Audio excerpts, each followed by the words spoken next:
Hello મિત્રો, મારી ચેનલમાં સ્વાગત છે। આજે આપણે જેવા સાથે તેવા વાર્તા સાંભળીશું। તો ચાલો મિત્રો આ વાર્તા સાંભળીએ। એક બગલો નદી કિનારે રહેતો હતો। એક દિવસ એક શિયાળ નદીમાં પાણી પીવા આવી ચડ્યું। શિયાળ અને બગલો વચ્ચે ઓળખાણ થઈ। વાતમાં બંને પાકા ભાઈબંધ થયા।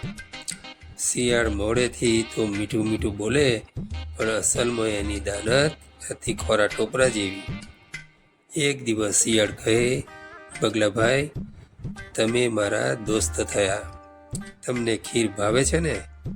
કાલે હું ખીર બનાવી તમારા માટે લેતો આવીશ, તમે પેટ ભરી તે ખાજો। બગલાએ કહ્યું, સારું। ચાલાક શિયાળ પોળી તાસકમાં ખીર પીસીને લઈ આવ્યું। શિયાળે બગલાને કાંઠે બોલાવ્યો। શિયાળ કહે, લો બગલાભાઈ, તમે નિરાતે ખીર ખાઓ, હું તાસક પકડી રાખું છું। બગલો ખીર ખાવા ગયો, પણ તાસક હતી સીસરી ને બગલાની સીધે અણીદાર ચાંચ, એટલે ખીર ખાઈ શક્યો નહીં। એ જોઈ શિયાળ મનમાં ને મનમાં મલકાયું। બગલો મનમાં સમસમી ગયો। એણે કહ્યું, વાહ શિયાળભાઈ, તમે મારા માટે કેટલી સરસ ખીર બનાવી છે। એની સુગંધથી જ મારું પેટ ભરાઈ ગયું। હવે એમ કરો, આવતીકાલે તમે મારા ત્યાં જમવા આવજો।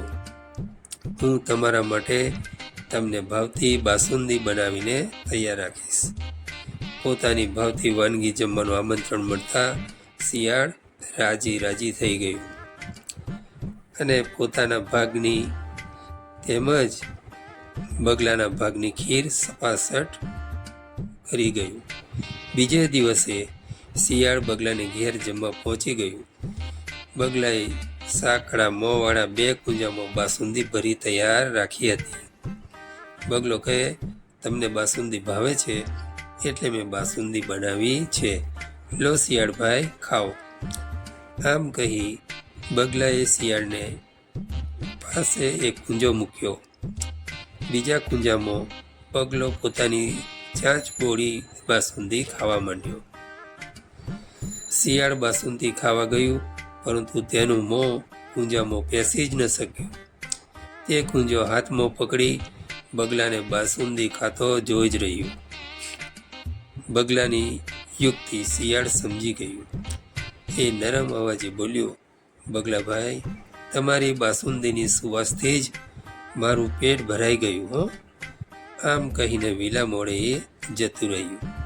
શિયાળને જતું જોઈ બગલો મનમાં ને મનમાં કહે, જેવા સાથે તેવા થઈએ તો જ ગામ વચ્ચે રહેવાય, સમજ્યા? તો મિત્રો, તમને આ વાર્તા પસંદ આવી હોય તો લાઈક કમેન્ટ કરજો, અને જો તમે અમારી ચેનલ પર નવા હોય તો સબસ્ક્રાઈબ કરી દેજો। આવી અવનવી વાર્તાઓ સાંભળવા માટે અમારી સાથે જોડાયેલા રહેજો। તો ચાલો સૌ મિત્રો, મળીશું હવે નવી વાર્તા સાથે।